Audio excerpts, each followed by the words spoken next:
इतनी गर्मी, इतना हबस, मैं आपको बता नहीं सकती। सुबह की हो रही थी बारिश, और बारिश के बाद फिर चल गई बारिश समय तो साथ ही चली गई लाइट। सोन पे सुहागा हो गया था। आपको बरसात के मौसम में जब बारिश हो रही है, बारिश में तो मज़ा आता है, लेकिन जब बारिश रुकती है उसके बाद हबस हो जाता। फिर जब लाइट की हमें तो आदत पड़ गई है, तो लाइट ना हो तो फिर तो हम तो कहते हैं अल्लाह ही माफ़ी है अल्लाह से फिर हम दुआई मांगते हैं, अल्लाह जल्दी जल्दी लाइट आ जाए, जल्दी जल्दी लाइट आ जाए। लाइट तो नहीं आई, सब्ज़ी वाला आ गया।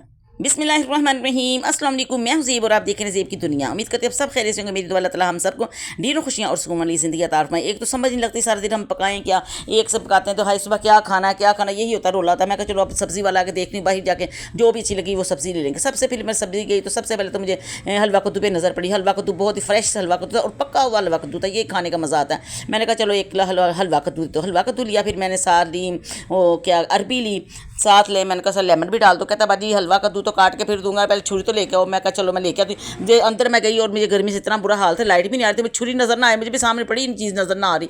मैं कहा छुरी, मैं 10 मिनट बाद 5 मिनट बाद गई, कह रहा बाजी इतनी देर, मैं कहा मुझे छुरी नज़र ही नहीं आ रही थी। अच्छा फिर हलवा कद्दू लिया, फिर मैंने साथ ली क्या उसे कहते हैं अरबी ली। मैं कहा लेमन भी इसके अंदर ज़रा से डाल दो, लेमन के बगैर तो अरबी का मज़ा ही नहीं ना। तो ये सारी गली हमारी सब्ज़ी इसी से लेती है। इसकी सब्ज़ी अच्छी भी होती है, रेट भी इसके मुनासिब होते हैं। और गली का हमारे हाल देखें ज़रा आप। पहले हमारी गली में खुदाई हुई थी भी जी, गटर के पाइप डाले हैं, उसके बाद फिर पानी के पाइप डाले, उसके बाद वाईफाई के पाइप डाले, अब भी दोबारा खोद गए, अब होदियाँ भर नहीं है। पता नहीं कब ये हमारी सड़क बननी है, कब हमारी सुनी जानी है। इतनी मुश्किल से मैं दरवाजे से नीचे उतरी हूँ ना, तो सब्ज़ी ले लिया। तो अब ये पकाने का मसला, मैं क्या आज मैं क्या पकाऊँ, मियाँ साहब तो घर पे नहीं है, नाश्ता करके वो तो चले गए थे बाहर। तो मैं कहा चलो ठीक देखती हूँ क्या पकाते हैं। तो ले आई सब्ज़ी। फिर ना क्या उसका कहते गर्मी बड़ी थी, मैंने कहा हंडिया तो पकनी, रात की हंडिया पड़ी हुई है, तो दोपहर को वही खा लेंगे, शाम को हम पकाएंगे। तो ये शाम के बच चुके हैं 5। यहाँ मैं बना रही हूँ एमरजेंसी चावल। एमरजेंसी आप कैसे कहते हैं। मैंने कहा था, मैंने लिया था हलवा कद्दू, मैंने कहा हलवा कद्दू पकाऊँ। मैं कहा इतनी मेरी गर्मी ने हंडिया नहीं पक रही, कल पका लेंगे हलवा कद्दू। सुबह सुबह हंडिया पकाती थी मैं, दोपहर को मुझे हंडिया नहीं पकती, इतनी गर्मी होती है। फिर मैंने जल्दी जल्दी चावल चने वगैरह मैंने उबाल के हर चीज़ तैयार करके रखी होती है। मैंने प्याज काटा, प्याज काटने के बाद उसके अंदर डाल दिया, फिर चने एमरजेंसी डाल दिए, उसके अंदर टमाटर उसके अंदर डाल दिया, अदरक लहसुन सारा कुछ डाल के उसको लगा दिया। दब्बू है अंदर मेरा आया हुआ था परी का फ़ोन। मैं कहा चलो मैं फ़ोन सोचती हूँ जब 5 मिनट में ये हल हो जाएगा तो खुद ही खुद ये भुन जाएंगे, चने भी फ्राई हो जाएंगे फ्राई, और मसाला भी भुन जाएगा। फिर मैं परी से बातें करके, परी कहती बता, मैं कहा अभी आती हूँ बच्ची, अभी आती हूँ, ज़रा मैं चावल 5 मिनट डाल के फिर आपके पास आती हूँ बातें करने।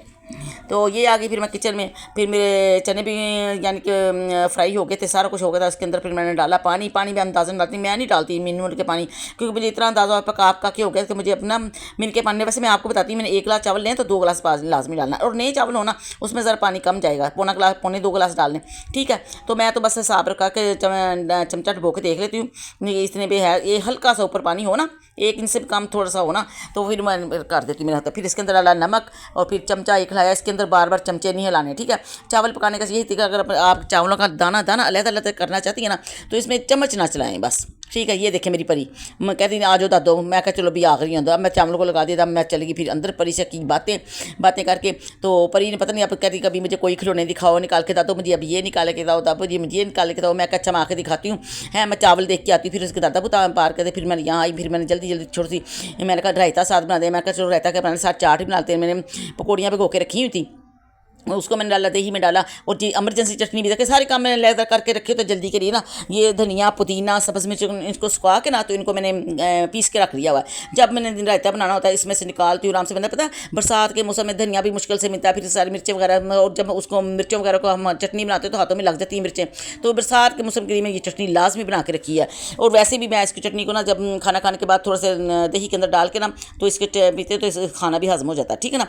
तो ये देखे फिर मेरे चावल पक्कर हो गए थे, कितने खूबसूरत यार, खुशबुओं खुले पे हुल्ले उड़े हैं। और परी करी आओ आओ दादू, मैं कहती बस आगे भी आ गई। यहाँ मियाँ साहब के लिए डाले हैं बादशाह के चावल डाले हैं, साथ मैंने डाला है रायता। तो मैं कहा चलो पहले इनको तो पकड़ा के हूँ, बाद में देखूँगी आके। तो फिर मैं उनको चावल खाए, फिर हमने परी से खूब बातें की, बड़ी मज़े मज़े की। परी को उसके यूनिकॉर्न निकाल के खाया, उसको बालू निकाल के खाया, उसके सारे खिलौने उसकी सारी किताबें उसको निकाल के दिखाई, और फिर खाना खाया हमने। फिर मियाँ साहब कह रहे मैं चाय बना दो, चाय बनाना मुझे बड़े शुक्र मियाँ पर कहाँ से फिर दोबारा आदत पड़ी चाय 2 दफ़ा पीने की ना, तो फिर मैं कहते नहीं बनाना छोटी सी कप छोटा, मैं कपों का स्टैंडर्ड एक ही, वो बड़े मग्गे होते हैं जिसका होता है छोटा बड़ा कप एक ही होते हैं, उतनी चाय बनती। फिर मियाँ साहब के लिए चाय बनाई, मलाई मार के मैंने बनाई चाय, परी से की बातें। फिर मैंने सारे बर्तन जो सारे इकट्ठे किए, सारे बर्तन वगैरह धोते धोते ना तकरीबन मुझे 9:30 बजे का टाइम हो गया था। खाना खाने के बाद थोड़ी देर आराम के थोड़ी सी चहलकदमी की, फिर मैंने इशा की नमाज़ पढ़ी। इशा की नमाज़ करने के बाद मैं जल्दी सो जाती हूँ, सुबह फजर के टाइम मेरी आँख खुल जाए। तो इसके साथ अल्लाह हाफिज़, अस्सलाम वालेकुम।